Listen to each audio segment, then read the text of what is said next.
Di Batavia, terjadi bentrok antara Batavia dan Belanda. Ada seorang pemuda yang dijuluki si Pitung. Ia adalah seorang berasal dari Betawi. Ia ingin membela Batavia dari serangan Belanda. Dan pada saat itu pula, menir Belanda dengan dua putrinya dan dua anak buahnya pergi untuk mencari makan di daerah Batavia. Ayo kita mengisi perut di kedai. Yuk, Pi. Ayo, Tuan. Ayo, Tuan.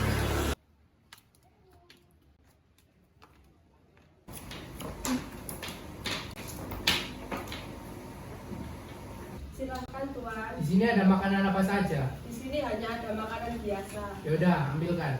Ya, Tuan.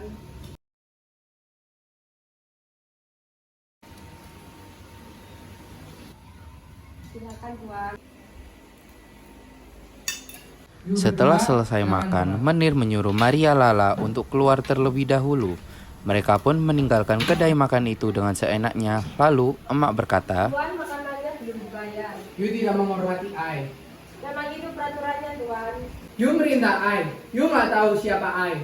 Maaf, Tuan. Memang itu peraturannya. You tidak menghormati. Pengajar." Tiba-tiba si Pitung datang dengan tatapan emosi yang tertuju kepada Menir.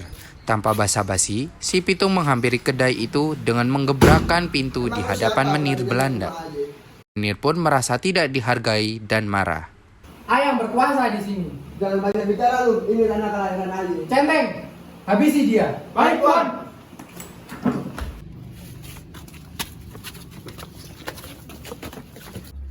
Rasain lu, kenalin, nama Ayah Bitung, jagoan Betawi. Makasih ya, Tung, udah bantuin emak. Iya mak, sama-sama. Setelah Pitung keluar dari kedai, Maria bersama Lala menghampiri ayahnya dan centeng-centengnya. Non, kami belajar sama orang Betawi itu, Non. Memang siapa orang itu? Namanya si Bitung. Siapa, Pitung? Katanya sih dia jagoan Betawi.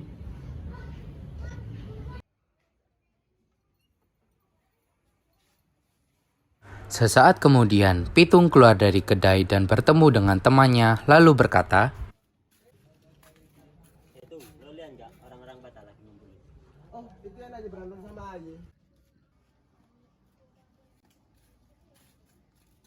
karena mendengar teriakan tersebut, Maria melihat Pitung, dan mereka dengan secara tidak sengaja bertatap satu sama lain. Dan karena Menir melihat si Pitung melihat anaknya, Menir pun menegur si Pitung. Ngapain lu lihat anak Ayah? Udah tuh, gak ada gunanya lu berantem sama nih orang. Ayo kita balik. Lalu mereka berpisah dan kembali ke rumahnya masing-masing. Keesokan harinya, si Pitung dan Maria dan Lala sedang berjalan-jalan di taman dan tidak sengaja mereka bertemu di bawah pohon yang rindang. Dengan menatap mata, pada saat itu benih-benih cinta pun tertanam di hati Pitung dan Maria. Iya, kita lagi cari utara segar. Sister, aku mau kesana dulu ya. Jangan jauh-jauh. Maria dan Pitung pun meneruskan obrolan mereka. Kalau boleh tahu nama siapa? Astagfirullah. Nama Ai Maria, nama Yu siapa? Nama Ayah Bitung. Itu apakah Yu ingin menemani Ai keliling kampung ini? Iya, baiklah. Mereka pun berjalan-jalan memperhatikan sebuah kalung. Di saat perjalanan, salah satu anak buah Menir melihat mereka berdua sedang berjalan-jalan di kampung. Waduh, ternyata Nona Maria sedang berjalan-jalan berdua dengan si Pitung. Waduh, harus lapor si Menir nih. Lalu ia langsung melaporkan ke Menir, dan Menir langsung marah dan menyuruh centeng-centengnya untuk menyeret Maria pulang.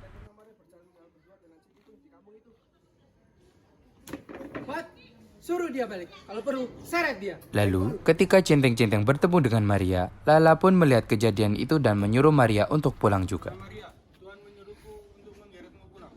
What? Ai tidak ingin pulang. Pitung! Dan karena kalung yang diperlihatkan Maria terhadap Pitung secara tidak sengaja terpegang oleh Pitung, dan Pitung berjanji. Dia berjanji bakal balikin nih kalung. Sementara itu di rumah Menir, Apaan sih? Cantik selesai. Hanya ngomong you, go to room now. Tapi jangan marahin dia, kasihan. You berdua, go to room now. keesokan harinya, Pitung datang ke rumah Menir dengan keadaan yang emosi bersama dengan temannya. Hey Menir, keluar lo. Karena Menir mendengarkan teriakan tersebut, ia menyuruh centeng-centengnya untuk melihat siapa yang berteriak. Para centeng, coba lihat di depan ada siapa di sana. Baik Tuan. Lalu para centeng melihat orang-orang yang teriak. ngapain teriak-teriak di rumah menir gue? Panggil tuh bos lu. You, ngapain di rumah Ai? Ngapain lo kemarin suruh anak buah lu Seret Maria pulang? Apa itu sikap bapak yang baik? You terlalu banyak omong. Centeng, hajar dia. Baik tuan.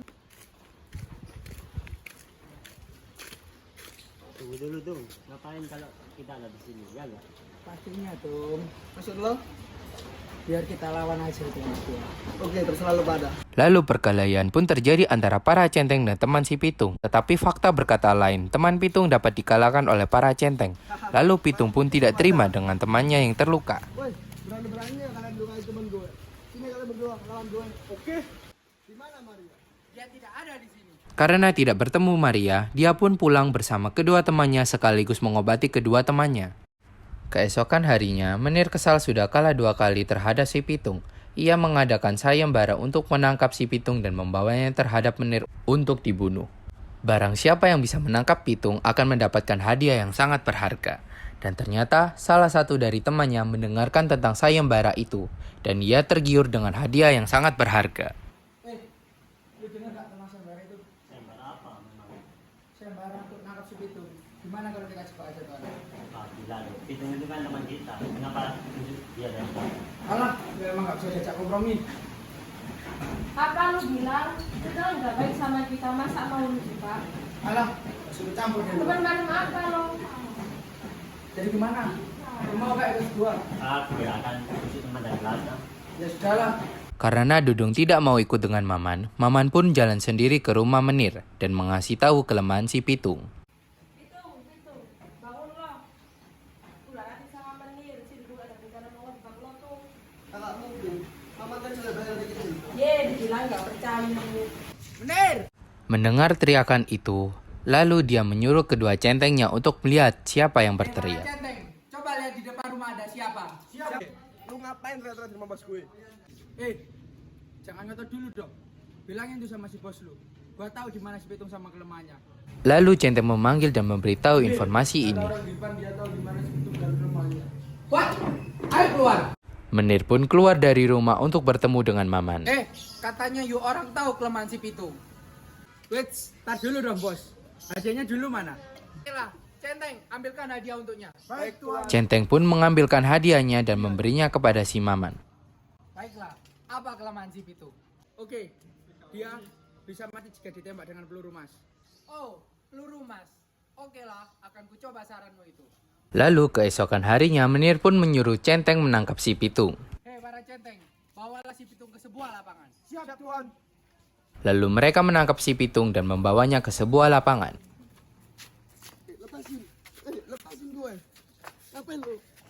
Tenang aja tuh, bos gua akan kesini. Lalu tak lama kemudian Menir bersama Maria serta temannya dan juga dengan emak, mereka semua bertanya-tanya mengapa orang-orang disuruh ke lapangan kecuali si Menir. Si Pitung, gara-gara you sudah bikin Ai marah, Ai akan bunuh dengan tangan sendiri. No, papi, no. Sudahlah Maria, kamu nggak usah di situ. Banyak cakap lu Pitung. It's nggak kena. Menir pun kesal dan ia segera mengganti peluru pistolnya menjadi peluru emas. Dan akhirnya peluru itu terkena di dada si Pitung. Maria pun lari menghampirinya dan Pitung berbicara. Maria, ini kalungmu. Terima kasih. Matilah kau Menir. Di saat Pitung merasa kesakitan, Dudung pun kesal. Ia langsung memberikan pistolnya kepada Pitung dan Pitung menembakkannya kepada Menir. Dan terkenalah peluru itu menancap di dada si Menir. Kan sama-sama capek ya. Kamu siapa berani ngajak rumah aja?